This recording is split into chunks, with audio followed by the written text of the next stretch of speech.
las instituciones, la propiedad privada y el marco de las economías como tal. Sin embargo, no podemos empezar a hablar de ello si no comenzamos con un actor que es importante dentro de la economía y de nuestra economía como tal, y la pandemia también nos ha traído al caso, han hablado sobre el Plan Marshall, entre otros, y este usuario o este actor principal es nada más y nada menos que el Estado. Antes de que se me vaya, chicos, voy a empezar la grabación que al final se me puede pasar.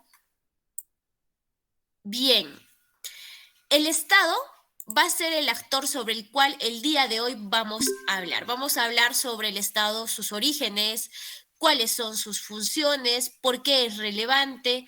Vamos a hablar incluso de la procedencia histórica, porque no vayan a pensar que el Estado se le ocurrió hace 3, 10 años a alguien y dijo, bueno, vamos a imponer un sistema estatal. El Estado data de años atrás. Vamos a ver también un pequeño resumen de un video sobre los estados modernos. Y la segunda parte de esta clase vamos a ver las funciones económicas del Estado como tal. ¿Cuál es su función dentro de lo que hemos visto en economía política? ¿Por qué es importante y relevante? Y para cerrar nuestra clase y nuestra semana, hoy vamos a hablar acerca de las funciones económicas puntuales del Estado peruano.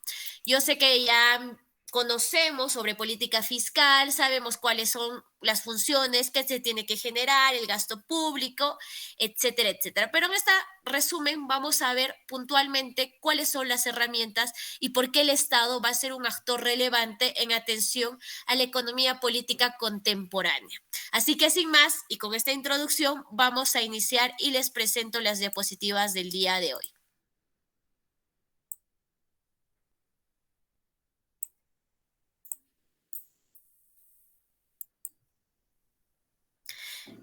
Eso sí, contemporáneos, ya sabemos la historia, ya sabemos, como les comentaba, toda la evolución de la economía política, cómo ha surgido. Es más, hemos hecho un par en un momento histórico porque era relevante el estudio de ello, pero sin embargo ahora ya nos hemos ubicado en el momento actual, hemos visto las crisis, qué tiene que ver las crisis con economía política, y finalmente hemos llegado a uno de los actores más importantes del mismo, y que es el Estado. En todas las economías alrededor del mundo hablamos de un Estado. El día de hoy vamos a definirlo como tal, y la siguiente clase vamos a hablar o desmenuzar un poco más al fondo. No todos los estados son iguales, y eso es lo que vamos a ver la siguiente, pero ahora nos vamos a centrar en el estado como tal. El origen y sus funciones. ¿Quién no ha escuchado hablar de Estado cuando vamos a un país diferente? No solamente hablando del nuestro, pues en el nuestro vivimos todos los años de nuestra vida, desde que hemos nacido probablemente, sabemos cuáles son las reglas de juego, cómo tenemos que comportarnos, sabemos que si requerimos de algo, cuál es la función que provee el Estado. Es más, actualmente estamos estudiando en una universidad pública y es un servicio brindado por el Estado, es un derecho al cual nosotros tenemos que acceder. Entonces el Estado va a estar circundante en todas las actividades que hacemos. Por lo cual, les propongo que imaginemos un breve momento que vivimos en una sociedad sin Estado. ¿Cómo sería cada parte de nuestra vida si no existiera Estado? Desde estudiar, desde comprarnos alimentos, desde interactuar con otras personas, si requerimos algún servicio, tenemos un nombre, pero ¿qué nos valida que tengamos ese nombre, que tenemos esa edad? Pagar por un servicio, ¿por qué pagamos más? ¿Por qué pagamos menos? Pero si repasamos toda nuestra vida, cuando hemos ido al colegio, cuando nos hemos puesto mal, la primera vez que hemos ido a sacar nuestro documento de identidad, si es que alguno de ustedes maneja, si hemos tenido algún problema en tránsito, nuestros papás, nuestros hermanos, nuestras mamás, y hemos visto qué ha pasado, ¿no? Ven, la policía de tránsito nos ha impuesto una multa, nos ha hecho recomendaciones, es más, sacar el brevete, y diferentes cosas que hacemos a lo largo de nuestra vida cotidiana, vamos a encontrar que el Estado está presente, siempre está presente.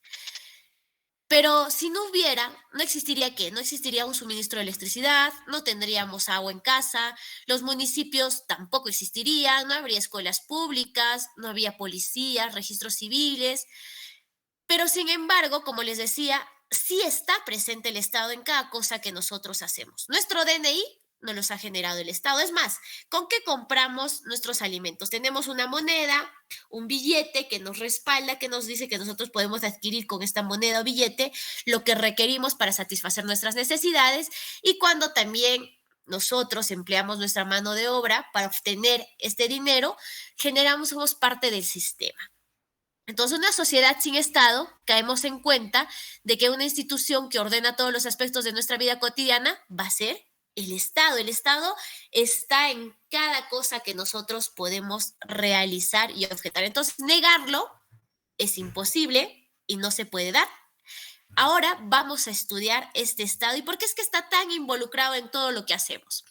Lo más increíble de todo esto es que el Estado moderno, como lo conocemos, o Estado-nación, es una institución reciente. Es una creación del hombre que se vive como si siempre hubiera estado. Nosotros asumimos que el Estado está como parte de nosotros. Años atrás, 100, 200, 300, 400 años, vamos a asumir de que el Estado estaba ahí. Sin embargo, esta es una creación de nosotros mismos y lo hemos naturalizado. Pero además, también sabemos que este Estado se ha ido transformando. El Estado moderno es algo contemporáneo, algo de unos años para atrás, pero sin embargo el Estado como tal ha sufrido miles de modificaciones a través del tiempo. El Estado regula, orienta nuestras vidas de cierta manera y es una institución desde donde se nos gobierna. Sobre el Estado se ha teorizado, se ha escrito, se ha dicho diferentes cosas. Y si quisiéramos presentar todos los conceptos, todas las funciones, los criterios, los puntos de vista, probablemente esta clase que tenemos no nos va a alcanzar para ello. Pero sin embargo, la intención que vamos a plantear en esta sesión es tomar conceptos principales y que a nosotros nos sirvan para tener el criterio relevante respecto a este tema. Así que vamos a comenzar hablando sobre las procedencias históricas y las bases filosóficas sobre el Estado como tal. Es llamativo, les decía, pero el Estado moderno como tal tiene exactamente 500 años. Esta concepción considera al Estado como una serie de instituciones que dominan un territorio determinado, sus habitantes, y esta definición se instala en uno de los textos principales denominado El Príncipe de Maquiavelo, que este autor pertenece a Florencia, ha existido entre los años 1469 y 1527. Pero El Príncipe in situ ha sido escrito en el año 1513 y se le considera uno de los primeros tratados de doctrina política de los tiempos modernos y da cuenta de una nueva forma de organización política. ¿En dónde? En Europa. Entonces, más allá de que en esta época, que era fines de la Edad Media, aparece por primera vez una definición de conceptualizar el Estado. Esta institución aparece mucho tiempo antes de la historia. La definimos hace 500 años, pero surgió en las sociedades de clase allá por los años 4000 y 3000 incluso antes de Cristo.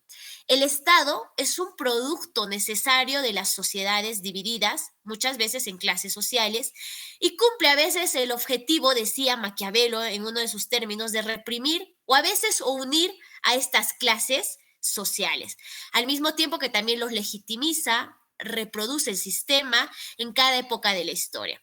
Y sobre finales de la Edad Media, el Estado sufre una serie de transformaciones. Por eso es que le vamos a llamar Estado moderno, porque empieza a adaptarse, se genera cambios donde se presenta un modo de producción feudal que habíamos visto, se transita al capitalismo, dando lugar a lo que hoy por hoy vamos a conocer como el Estado moderno, que luego derivará también en un Estado burgués propio del modo de producción capitalista. Entonces, ¿por qué dice que reprime? ¿Por qué, profesora, dice que sigue con el mismo modelo de antes de que exista el Estado moderno? Recordemos en la época histórica, allá en Egipto, antes de Cristo, cómo funcionaba a esto que le vamos a llamar una organización entre los faraones que regía un ente supremo sobre los demás. Había una pirámide de clasificación, había ya clases. A esto se le ha denominado una forma de Estado, que lo que buscaba, pues, sus propios intereses, que la población sirva o retribuya de alguna manera la forma en que se les gobernaba. Entonces, todo este tipo de estados, este es un ejemplo de lo que sucedía en el Antiguo Egipto, se empieza a dar en diferentes sociedades a lo largo del mundo, pero sin embargo esto va a volcar y se va a ir transformando en un estado moderno. Estas nuevas organizaciones ya no se sostienen en la legitimidad de un solo gobernante que representaba a Dios en la tierra. Perdón, chicos. En la época, no nos vamos a ir tan lejos, vamos a estar in situ en nuestro territorio, cuando estaba el imperio de los incas dominante en nuestro territorio geográfico. ¿Qué representaba el inca? El inca era la máxima autoridad, representante, hijo del sol, el dios que predominaba dentro de nuestra cultura y era el representante del dios en la tierra. De similar manera sucedía con diferentes culturas alrededor del mundo. Y es más, sin irnos tan lejos también en Europa, ¿qué sucedía con la monarquía? El rey o la reina no era el representante máximo de Dios en la tierra, pues en muchas de las culturas se tenía esta organización. Pero esto va a ir cambiando. Y el gobernante ya no va a ser un representante de Dios en la tierra, sino que se va a empezar a legitimar por la elección de las demás personas. El gobierno de los territorios deja de ser planteado como la voluntad superior al hombre, un Dios, para pasar a ser problema de los hombres mismos, de nosotros. El soberano ya no es un Dios o un rey que junto a la nobleza con sus representantes va a gobernar, sino que se vuelve una nueva figura. Y esta figura nace de dónde? Del pueblo, de la sociedad civil. Se plantean algunos que se fundamentan que esta nueva institución es que las sociedades se rigen por individuos que se mueven por intereses egoístas. Eso lo sabemos por naturaleza humana. El ser humano es egoísta y eso no significa que sea malo o bueno. Al contrario, probablemente el hecho de que el ser humano, como egoísta que es, ha permitido llegar al momento en el que está. Pero toda esta imposición que se da a través de cómo vivimos como individuos en la sociedad también genera que se fundamente este nuevo Estado, que nos permite evitar guerras, que los individuos cedan su soberanía a alguien que pueda tomar las decisiones como un contrato social, una figura que va a actuar como un tercero imparcial. La idea es que sea un juez objetivo, que guíe las ideas y los intereses en general, que busque el bienestar de todo este grupo, y esta figura la vamos a denominar como la conocemos hoy por hoy, como Estado. Autores que promueven lo que planteamos fue, por ejemplo, Hobbes en Inglaterra entre el periodo de 1588 y 1679. Luego tenemos a Locke en Inglaterra también promueve esto en un periodo casi similar entre 1632 y 1704. Tenemos a Rawls entre Suiza y Francia, ya un poquito más adelante, entre 1712 y 1778, a Hegel en Alemania entre el 1770 y 1831. Pero para Hegel, además el surgimiento del Estado, va a pautar un momento más avanzado de la historia. Armoniza el todo, las sociedades, las relaciones entre los individuos, y tiene como marco la Revolución Francesa como uno de los acontecimientos más importantes en que el hombre trata de poner un nuevo mundo de libertad absoluta, donde el Estado se encargue como una institución superadora de forma de gobierno y logre garantizar estas libertades que ha conquistado. Recordemos en la historia que antes de la Revolución Francesa, Francia era una monarquía. Y evidentemente la forma como se gobernaba y era el Estado era pues porque el rey representaba la máxima autoridad, estaba respaldado por un tema eclesiástico, entre otros. Pero, ¿qué pasa? Las personas aquí en Francia se cansan porque sienten que no son gobernados de forma adecuada. Es más, sienten que el rey y la reina pues poco o nada les importa el bienestar de la población. Y surge la Revolución Francesa, ganan sus libertades, ya no quieren una monarquía, y se presenta ese nuevo papel, este nuevo actor que se va a denominar Estado. Entonces, si hemos luchado tanto por estas libertades que en Francia se han dado, lo mínimo que van a buscar estas personas es que estas libertades se perpetúen a través del tiempo y que el Estado que se denomina como tal sea capaz de garantizar aquello que ellos han logrado.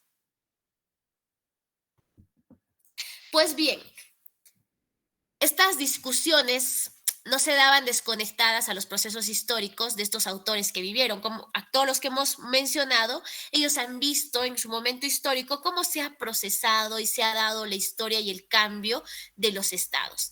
La instalación en Europa de estas instituciones de gobierno, es que íbamos a tomar Europa porque es donde surge inicialmente, se realizaron sobre los retos de los gobiernos tipo feudal. Esta revolución tuvo su centro en Inglaterra, Francia y Alemania entre 1500 hasta 1700. La revolución industrial es un hito importante y es una referencia de este proceso como tal, porque marca un antes y un después en la historia. Evidentemente hay 200 años de proceso, pero la revolución industrial va a ser el hito más importante que nos va a reflejar esto. Si la nobleza fue la clase social a la que se le disputa el poder de este periodo, después cuando pasamos, Hegel comenta que la burguesía en el proceso de los capitalistas va a ser quien logre ubicarse en vez de la clase social como una clase dominante. Entonces, los fundamentos que se instalan en el Estado moderno surgen de la burguesía y respondieron a las necesidades de consolidar sus intereses en este nuevo orden social. Recordemos que esto es en atención a lo que estos autores van viviendo en su momento. Esto se va modificando y vamos llegando a lo que hoy conocemos como nuestro estado normal. A ver, la realidad de que surgen voces críticas respecto al surgimiento del Estado como institución o Estado como sí mismo, vamos a descartar pues al famoso Marx, al famoso Engels, a Proudhon, a Bakunin, perdón, que en Rusia también él genera una nueva crítica respecto al tema del Estado como tal. Estos autores comparten un análisis que del Estado se genera como un instrumento de la burguesía, que establece relaciones también de dominación entre los sectores sociales y en el marco de una historia de lucha de clases, porque ellos siempre hacen crítica al tema de las clases que se generan en contorno a los diferentes momentos de la economía y reconocen el accionar del Estado como una regulación política jurídica para la producción y reproducción del sistema capitalista. Entonces, también están un poco de desacuerdo, no les agrada mucho de que el Estado, porque no esperaban que el Estado se busque ellos tenían otros ideales del Estado, pero ellos consideran que en este momento de la historia, pues el Estado seguía respaldando este sistema con el cual ellos no estaban muy a gusto.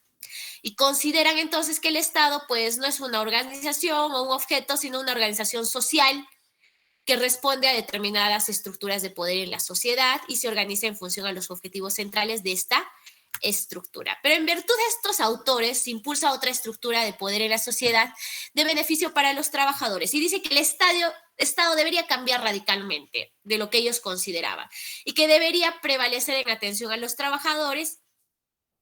Y recordemos que estos autores hablaban de un eventual momento en el cual el Estado debía desaparecer, es más, e incluso volverse innecesario. Y ellos consideran que de esta manera el conflicto social desaparecería. La pregunta es, ¿en algún tipo de gobierno que nosotros conocemos, país, Estado, nación, ha desaparecido completamente el Estado? ¿O es que al contrario el Estado se ha fortalecido y cómo ha evolucionado cada economía? Entonces, la historia misma nos va a contar el proceso de cómo este actor que denominamos gobierno va situándose dentro de la economía política. Los mecanismos a partir de los cuales el Estado opera como institución se profundizan a través de 1900 y sabemos que el Estado en este momento de la historia va a generar un proceso de dominación. ¿Por qué? Porque quiere reestructurar estos lugares. Y este uso es claramente identificado del Estado que se centra principalmente como una legitimación de su existencia. Sin embargo, esto va a ir cambiando. Y si ustedes se dan cuenta, hoy 2010, 2020, estas últimas décadas, la forma en que el Estado se ve y cómo la población sale a surgir frente al Estado, cada vez va perdiendo cierto poder este Estado. De lo que era un Estado que se había puesto o era un Estado imponente, va cambiando sus percepciones y funciones en atención a la sociedad en la que se va desarrollando. Por ejemplo, en Italia, entre 1891 y 1939, se plantea por Gramsci y también más o menos en este mismo tiempo por Lenin en Rusia. Ellos llaman hegemonía. ¿Y a qué le llaman hegemonía? La manera en que la clase dominante orienta políticamente a una clase subordinada para que asuma sus propios intereses y las formas de ver la vida. Y entre ellos acusan o suman al tema político, cultural, económico. Por eso Gramsci hablaba de la existencia de un Estado ampliado, que no se restringe únicamente a un aparato de represión o coerción, sino que abarca un conjunto de instituciones, organismos presentes en la sociedad civil. Hablamos de partidos, escuelas, iglesias, encargados de organizar el consenso social en torno a un determinado sistema. Justo hablando del tema de la religión también se plantea como un tema de economía política en el cual parte de las funciones que asume el Estado hoy en la actualidad las asumía en su momento cuando tenía el poder las iglesias o la religión. Se empieza un tema de adoctrinar dentro de este mundo. Bien, esto en atención a la historia de lo que se nos presenta como el Estado moderno. Sin embargo, para hacerlo un poco más dinámico y nos quede las ideas claras en torno a los estados modernos, por favor presten mucha atención. Son 15 minutos. El video no es para nada aburrido, al contrario, es muy ameno, no hay nada de letras, todos son imágenes, y nos va a explicar un poco de cómo el Estado se va volviendo a lo que nosotros conocemos Estado moderno, cuando salen el tema de, entre comillas, la conquista de diferentes territorios, cómo se va expandiendo el poder, quiénes van tomando las decisiones, en qué momento de la historia también se encuentra cuando hablamos de Leonardo da Vinci, qué ha hecho, qué pasa con el Renacimiento, cómo influye en el gobierno como tal y cómo lo conocemos y se ha ido cambiando. Atentos, por favor, vamos a comenzar con el video.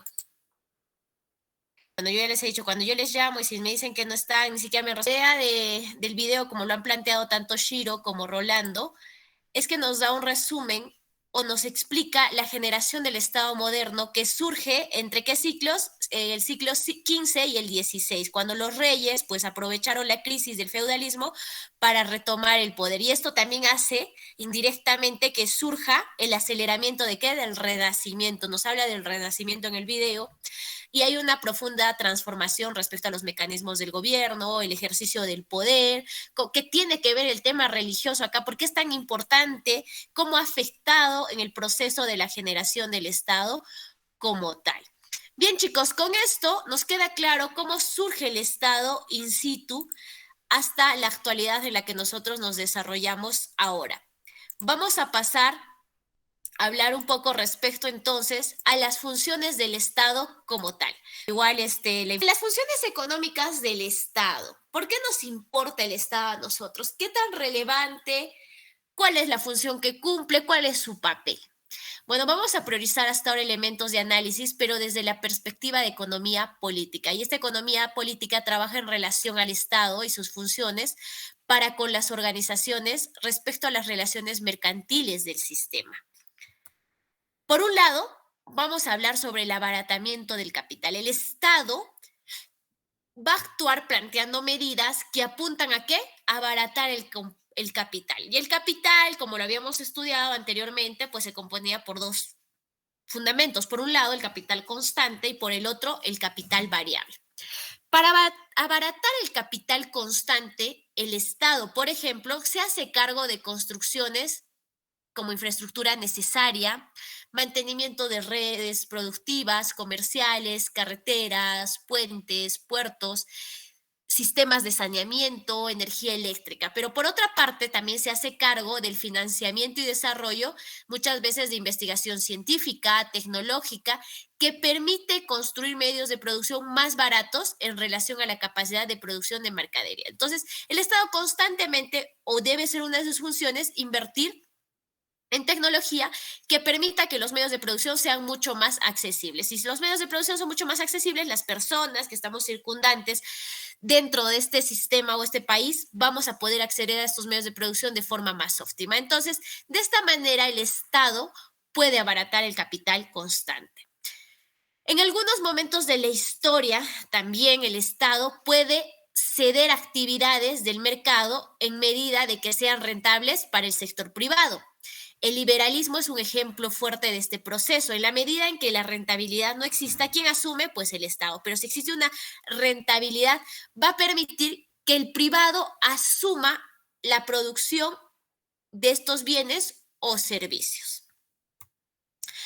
Pero para abaratar también el capital, que tenemos, ya hemos visto el capital constante, ahora vamos a ver el capital variable. El Estado asume en primer lugar la capacidad de fuerza de trabajo. Esto es que garantiza que esta fuerza de trabajo sea lo mejor posible. ¿Y qué va a hacer para que esta fuerza de trabajo, estas personas, sean lo mejor posible? Pues acceso a la educación, capacitación a la población, la fuerza laboral disponible de acuerdo a las necesidades de las empresas o del mercado. O sea, el Estado se va a encargar de correr los gastos de capacitar a este mercado laboral. También el Estado asume prestaciones sociales que permite pues a los trabajadores o a las personas mantenerse sanos y fuertes. Y esto significa a través de qué? Pues del servicio de salud. También muchas veces el Estado tiene que ver con el tema de vivienda, de recreación, gestiona dineros que permite amortiguar en mayor o menor medida la tensión entre las demandas que requiere el mercado y las que dispone el trabajo. Entonces, ayuda a la negociación también salarial. Recordemos qué hace el Estado. El Estado pone mínimos y topes, el básico o el famoso salario básico. Entonces, en atención a esto, las empresas y el mercado también pueden interactuar con esta otra parte que es los que ofrecen su mano de obra calificada y no calificada. También el Estado interviene a través de políticas sociales de asistencia a los sectores más sumergidos de la sociedad. El Estado trata de mantener latente este ejército industrial de reserva y con ello regula los precios de la fuerza de trabajo. ¿Qué quiere decir? El salario. Trata de que el salario pues sea digno, que las personas podamos acceder a un salario que nos permita tener una vida por lo mínimo acorde a lo básico que se necesita, ¿no? Pero también existe una tercera manera de abaratar el capital que hace acciones específicas y puntuales de acuerdo al tema coyuntural. Este tipo de acciones pueden ser, por ejemplo, mejorar las condiciones de acceso a crédito, puede condonar deudas, puede facilitar deudas, subsidiar a empresas concretas cuando queremos impulsar cierta parte de la economía, exonerar tributos fiscales, tributarios, permite a las empresas privadas también que hagan muchas veces uso de bienes públicos para poder seguir produciendo, o hace que las empresas públicas actúen en beneficio también de ciertas empresas privadas, hace políticas favorables de precios, determina muchas veces la intervención a favor de ciertos sectores de la empresa privada. Y lo que lo fundamenta esto último es que la economía es el motor del país y por lo cual hay que impulsarlo. Entonces, de esta manera, hasta este punto, podemos ver algunos de los ejemplos más relevantes, existen muchos otros, de cómo el Estado puede intervenir para abaratar el capital dentro del sistema económico. Pero también el Estado puede actuar para asegurar que ampliaciones de los mercados. En este plano, el Estado que asegura el plusvalor, esta ganancia extra que nosotros conocemos. Para esto, en sus inicios, por ejemplo, ¿qué hacía? Conquistaba tierras, se expandía mercados, consumidores. Esto luego de la Segunda Guerra Mundial se ha vuelto más restringido, ya no nos comportamos de esta manera, pero sigue siendo utilizada a veces por las grandes potencias o grandes mercados como eh, economías que se van unificando. El bloque europeo es una de ellas. Se ha unificado entre todos sus territorios, entre todos sus países para hacerse mucho más poderoso con una capacidad de negocio mucho más grande. Otra manera de asegurar la ampliación de los mercados es siendo el propio Estado que cliente, que le permite regular la circulación de las mercancías. Lo mismo asegurando el mercado consumidores para que se pueda garantizar los ingresos, desde políticas salariales de los empleados hasta gastos sociales que sostengan a los sectores que se vean más desfavorecidos por el sistema. Sabemos que existe una gran desigualdad, no solamente en nuestro sistema económico, sino en otros países. La desigualdad es un problema latente y lo que busca el Estado es tratar de regular esta desigualdad, tratar de que la brecha sea lo menor posible. Y lo ideal es que no exista esta brecha, pero en la realidad existe y lo que busca el Estado es que se reduzca y trata a través de la ampliación o la intervención en mercados de que esta brecha de desigualdad pueda reducirse. También el Estado genera apoyos de tipo político con efectos estrictamente económicos. Entonces, el Estado apunta a crear marcos jurídicos necesariamente para mantener el menor nivel de malestar social, legitima este sistema. Por ejemplo, hay normas contractuales, normas de salario, organizaciones de los trabajadores, hay una ley que regula la jornada laboral, hay otras leyes que regulan el tipo de regulación laboral, hay diferentes tipos de sistemas laborales. respalda los contratos, los convenios para que estos sean legales. También busca generar mejoras en las condiciones de las empresas nacionales en lo internacional, o sea, que si se han generado empresas de capitales nacionales, estos puedan tener el impulso de salir al mercado externo y el Estado apoya esto, participa, les apertura espacios internacionales, hay apoyo en el contrato a este nivel de las empresas nacionales para que puedan ser sólidas en el espacio exterior. Y todo esto con efectos estrictamente económicos. Hasta aquí algunas ideas de lo que el Estado genera dentro de las economías y las funciones de las cuales cumple en atención pues a la búsqueda del motor económico. Ahora vamos a ver estrictamente las funciones económicas del Estado, pero ¿cuál? Peruano, de nuestro país. Por un lado, sabemos que los ingresos públicos son importantes para el Estado. El Estado no puede hacer nada si no tuviera ingresos públicos porque no tendría una fuente de financiamiento para obrar dentro del país. Entonces, los ingresos públicos, ustedes ya los conocen, solo los vamos a recordar acá, son recursos que capta el Estado para realizar sus actividades. Desde un punto de vista cuantitativo, los impuestos suelen constituir el principal componente de los ingresos públicos. Otro componente es la producción realizada por las empresas públicas de propiedades del Estado, ya sea por alquileres, uso de propiedades, el pago por servicios públicos, pero también existen otras vías excepcionales para obtener recursos públicos.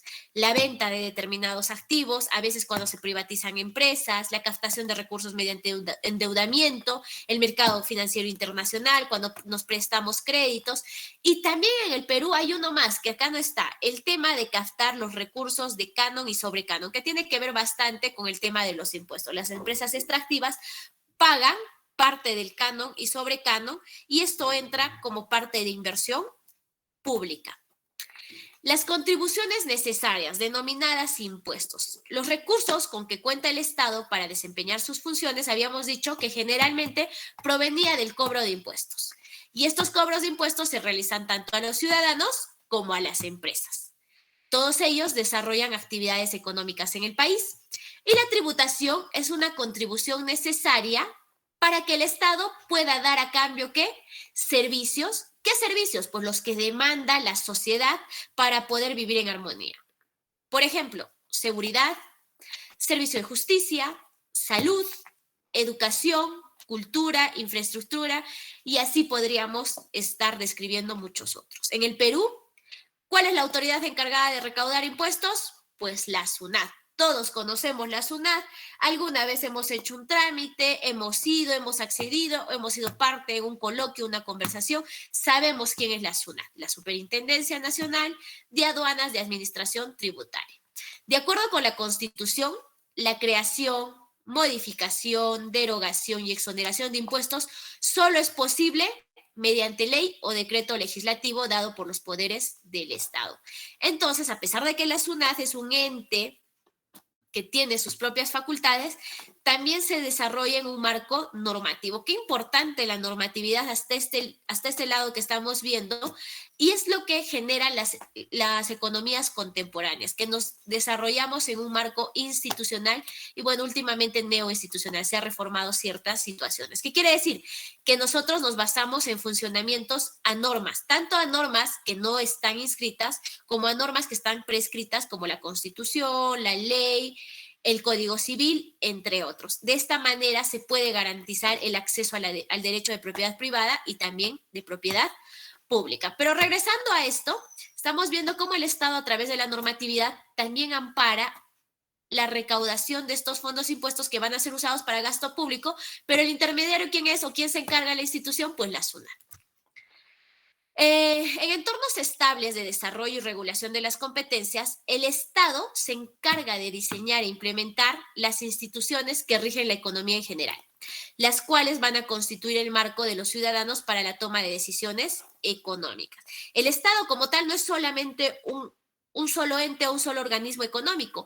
El Estado se subdivide. Por ejemplo, en ministerios, tiene un Ministerio de Economía, tiene un Ministerio de Educación, uno de Salud, y cada uno se encarga de proveer un servicio en especial. Pero todas estas instituciones constituyen y rigen la economía en general. Y vamos a comenzar con la política macroeconómica. Cuando nosotros hemos estudiado macroeconomía, hemos visto que la política macroeconómica tenía como finalidad que mantener un entorno estable entre las familias y las empresas para que tomen sus decisiones y se promueva el crecimiento de la economía. Dicha estabilidad se expresa en cuatro áreas. Por un lado, el nivel de producción de la economía en su conjunto. Por otro lado, ver el nivel general de los precios. La tercera, la situación y alcance del empleo en el país, garantizar el empleo de la población. Y finalmente, la situación de las cuentas nacionales internas y externas. Entonces, la política macroeconómica actual del Estado peruano debe cumplir cuatro fundamentos específicos. Y esto solamente en nuestro país. Hay países que tienen similares cumplimientos de aspectos fundamentales, hay algunos que varían, que se modifican, pero como estamos viendo netamente en nuestro país, el Perú, vamos a desarrollar estas mismas. Por un lado, nos dice que el Estado peruano debe mantener el equilibrio ¿de qué? De la balanza comercial. ¿Y qué es la balanza comercial? Además, todos sabemos que la balanza comercial es el flujo neto entre las importaciones y exportaciones, los niveles de producción de los productos peruanos. Uno de los aspectos fundamentales del Estado peruano va a ser el de mantener el equilibrio de la balanza comercial. El otro fundamento va a ser el de mantener el nivel general de precios. Los precios son muy importantes en nuestra economía, nos permiten saber nuestro poder adquisitivo, cómo un salario básico nos puede alcanzar o no para poder proveernos de las cosas esenciales que nos permitan vivir. Y en un tercer plano tenemos la reducción del nivel de desempleo. El Estado también se encarga de ver el desempleo. Sabemos que existe una tasa natural de desempleo, evidentemente ninguno, voy a decir que ninguno, porque nadie tiene el 0% de desempleo, siempre hay un porcentaje, por más mínimo que sea, de una tasa de desempleo. Y esto le llamamos como que la tasa natural de desempleo, que es parte de que mientras yo voy buscando otro trabajo, me encuentro desempleado, que estoy buscando activamente un trabajo, no encuentro ahora, pero la idea es mantener esta tasa en lo mínimo posible. Cuando estas tasas se disparan, afecta grandemente a la economía y a la calidad de vida y el bienestar de la población. Entonces, el Estado tiene como fundamento reducir el nivel de desempleo. Y un cuarto fundamento que tiene el Estado va a ser el de mantener un equilibrio entre ¿qué? Entre gastos e ingresos del Estado. Porque por muchas cosas que quiera hacer el Estado y tenga las ideas más maravillosas, si no tiene los ingresos que corresponden para gastarlos, nos iríamos endeudando y nunca pudiéramos pagar nuestra deuda pública que hasta la fecha la tenemos. Entonces, la idea es que sea capaz de administrar el Estado para tratar de mantener dentro de lo posible un equilibrio entre estos dos factores, tanto gastos como ingresos. Las instituciones encargadas de muchos de los aspectos fundamentales que hemos nombrado el día de hoy van a ser dos grandes. Y entre ellas tenemos al Ministerio de Economía y Finanzas, que se encarga de evaluar los presupuestos para las diferentes entidades públicas que conforman el Estado. Y por otro lado, quien nos ayuda a ver el mecanismo de cómo funciona la circulación monetaria en nuestro país va a ser el Banco Central de Reserva. Ambas entidades apoyan, cooperan y toman decisiones dentro de la política de macroeconomía. Ahora bien, por otro lado, otra función del Estado, así como la política macroeconómica, va a ser la de regulación y competencia. ¿Qué quiere decir? Pues el Estado tiene que regular ciertos sectores y vigilar el nivel de competencia que existe en los mercados.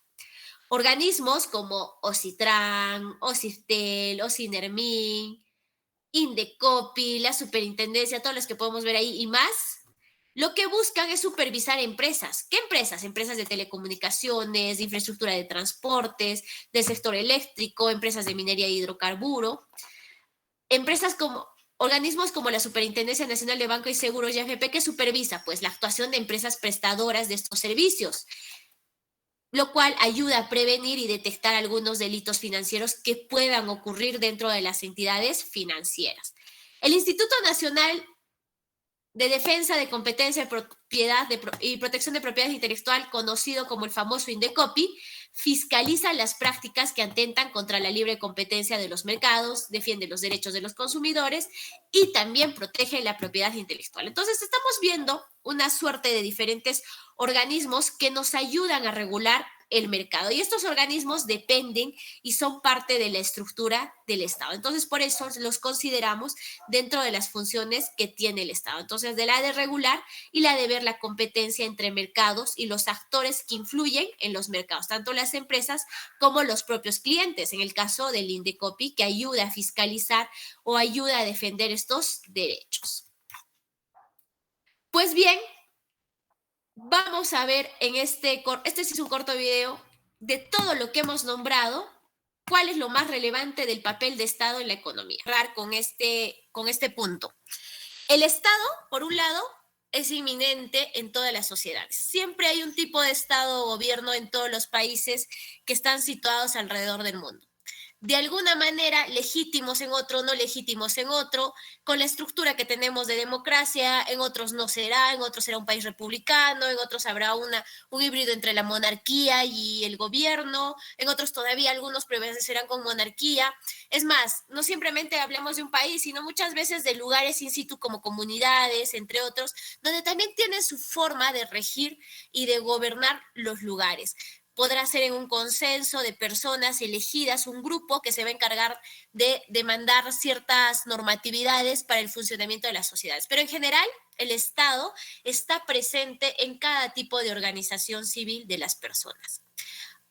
Esa es una conclusión válida de lo que hemos aprendido el día de hoy. La segunda conclusión de la que vamos a partir va a ser que el Estado interviene en el mercado, ya sea positivo o negativo. Es innegable su intervención. Hemos visto que usa como herramientas y con el término de que genere crecimiento de la economía, interviene en los mercados. ¿Es inevitable su intervención? Probablemente, porque dentro del mercado, el Estado es un actor del mercado. Ahora la pregunta que se plantea, ¿hasta qué punto la intervención del mercado será correcto? Y si este punto que nosotros delimitamos de que tiene que intervenir en el mercado se tendrá que estandarizar para todo tipo de economías. Pues no. Cada economía, cada país tiene sus propias circunstancias, tiene su propio proceso de crecimiento y desarrollo, y la intervención del Estado se va a determinar en atención a ello. La idea es que el Estado, o el fin supremo, nunca olvidemos, es la de garantizar la calidad de vida de las personas. Y las personas somos los individuos que nos encontramos, o los que llamamos individuos de a pie, los estudiantes, las familias, las empresas también son parte de la sociedad, porque ¿quiénes conforman las empresas si no somos nosotros mismos como individuos que vivimos en un país? Entonces, el Estado tiene que ser capaz de garantizar el movimiento económico, la calidad de vida y el bienestar. Por ejemplo, cuando el Estado genera la construcción a través de proyectos de inversión pública de carreteras, puentes, sistemas viales, ¿qué está buscando? Simplemente que esté bonito, pavimentado, porque la tierra no nos gusta y cuando llueve, pues se genera barro y no nos deja transitar. ¿Ese será el fin? No. El fin del Estado es que, o la idea que debe tener el Estado, es que las poblaciones, comunidades, ciudades, departamentos, provincias, regiones estén intercomunicadas entre sí a través de este sistema vial.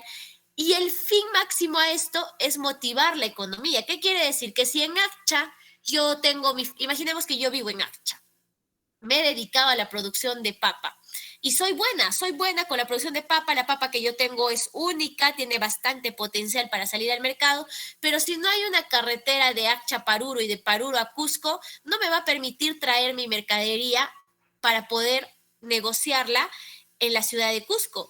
Y por muy buena que sea la papa que yo genero, la tierra, la técnica que tengo, mis familiares siempre nos hemos dedicado a ello, no voy a poder acceder al mercado. Entonces, la intención o el fin que debe tener el Estado es intercomunicar a través de un sistema vial para impulsar la salida al mercado de este tipo de productos. Así como me beneficia a mí, que soy una persona X que produce papa, también estos sistemas viales, de la misma manera que me benefician a mí, van a beneficiar a empresas grandes. Ejemplo, la vía que tenemos asfaltada de aquí hasta Anta es una vía asfaltada, me permite conducir, acceder de forma rápida a Anta, a Zurite, a Puyura, etcétera, etcétera. pero solamente la uso yo para transportarme o solo los habitantes de Anta, ¿no? También lo usa la empresa Gloria. Y la empresa Gloria accede a través de estas vías para poder recolectar la leche que produce cada ganadero de este lugar de Anta. Le facilita la construcción de la vía, el acceso vial que tiene ahí a esa empresa privada, evidentemente le facilita. Entonces, la idea de los sistemas viales es solo un ejemplo, hay muchos otros servicios que genera el Estado, es que faculte y coadyuve a mejorar la economía en general, ya sean empresas individuales, los ciudadanos que andamos a pie, que queremos movilizarnos simplemente, o un tema económico de desarrollo. Entonces, esta tercera conclusión va a ir a fondo de ello, que el Estado interviene con el fin de mejorar la calidad y la situación económica de todos los agentes económicos que formamos el mercado. Última conclusión que hemos visto en este punto. ¿Cómo se ha desarrollado el Estado? El Estado que teníamos hace 500, 600 o 200 años, sin irnos muy lejos, ¿es el mismo Estado que tenemos en el momento actual? Pues no, el Estado va evolucionando, al igual que las demás empresas, al igual, por ejemplo, los sistemas de producción han evolucionado. Hemos visto cómo han cambiado los modos de producción desde la época primitiva hasta la época actual. La época actual ha empezado a desarrollar el talento humano, a mecanizar, a especializarse en el tipo de producción. Entonces, los modos de producción también han cambiado hoy 2021. Y lo mismo sucede con el Estado. El Estado que se tenía anteriormente ha pasado por procesos evolutivos en su historia, convirtiéndose en el Estado que actualmente tenemos. Y este Estado en el 2035 será el mismo, tampoco evolucionará en atención a las necesidades que va a expresar la población o las sociedades en su momento. Pero profesora, ¿qué hay también de malo? Y cuando hablamos hay temas de corrupción, el tema de la ética pública, el tema del gasto fiscal que no se da, la verdad es que el Estado no nos representa. Al igual que el Estado no es un ente divino, no es un ente espectral, es un ente conformado por quienes, por personas como nosotros. Y nosotros evidentemente tenemos errores, falencias y también tenemos intereses egoístas e individuales. Y al estar conformado por personas igual que nosotros, también puede tergiversarse muchas de las funciones que debe cumplir el Estado. Entonces, una de las tareas que nos queda de por medio es que las personas que en algún momento sean parte de esta institución que nos va a gobernar a cada uno de nosotros, se pueda pulir lo más posible estas distorsiones humanas que tenemos cada uno. Entonces, cuando hablamos de Estado, no estamos hablando de algo ajeno, que no tiene nada que ver con nosotros, que nos hacemos de los ojos cerrados y empezamos a acusar. Estamos hablando de personas como nosotros y entonces en nosotros estará como elección final que sepamos escoger de forma idónea aquellas personas que consideremos que puedan representar y llevar de mejor manera que la dirección a la cual nosotros nos vamos a dirigir. Siempre la dirección va a ser mejorar, crecer económicamente, que los salarios, tanto los salarios reales y nominales, se vean expresados en nuestro poder adquisitivo, que tengamos mejor acceso a los servicios básicos y a diferencia de la población mortal, como lo vamos a llamar, de a pie, nosotros como economistas no solamente tenemos que entender ello, sino que también tenemos que entender que la provisión de servicios que va a dar el Estado depende del tipo de recaudación que va a hacer. Quiero la mejor educación, quiero la educación que se da en Suiza. Pero ¿con qué recursos lo vamos a hacer si nosotros como economistas entendemos de ello? ¿De dónde van a provenir los recursos, las políticas, las estrategias y los programas educacionales? Entonces, en paralelo, a nosotros no nos pueden engañar. Sabemos que si hay una propuesta de mejorar algo, también debe haber detrás de esta propuesta cómo lo voy a elaborar. Está bien para las personas de a pie que se les pueda presentar una idea y decir, vamos a tener el mejor sistema de salud completamente gratuitos, accesible a todo, qué ideal, todo suena bonito, maravilloso. Pero el Estado también cumple un rol importante, no solamente el de ofrecer y cumplir, sino el hecho de cómo lo va a cumplir, qué hay detrás de esto. Nosotros sabemos que si se va a destinar el gasto público en salud, es porque está saliendo de otra fuente de financiamiento. Nos estaremos endeudando o estaremos sacrificando otro sector para darle más dinero al sector salud. ¿Qué estamos moviendo? La economía es una caja de Rubik, ese cubito de Rubik en el cual nosotros tenemos que mover los colores y para lograr completar toda la cara de color rojo, estamos sacrificando los colores que están al costado, el amarillo, el verde, los estamos reubicando. Lo mismo sucede en economía. para tomar propuestas, programas que tiene que generar el Estado, también está sacrificando, moviendo y normando otro tipo de programas de los cuales el Estado también se encarga. Entonces es importante ello y nos quedamos con esa última reflexión. Espero que haya quedado claro. ¿Preguntas, dudas, consultas respecto al tema que hemos tocado el día de hoy?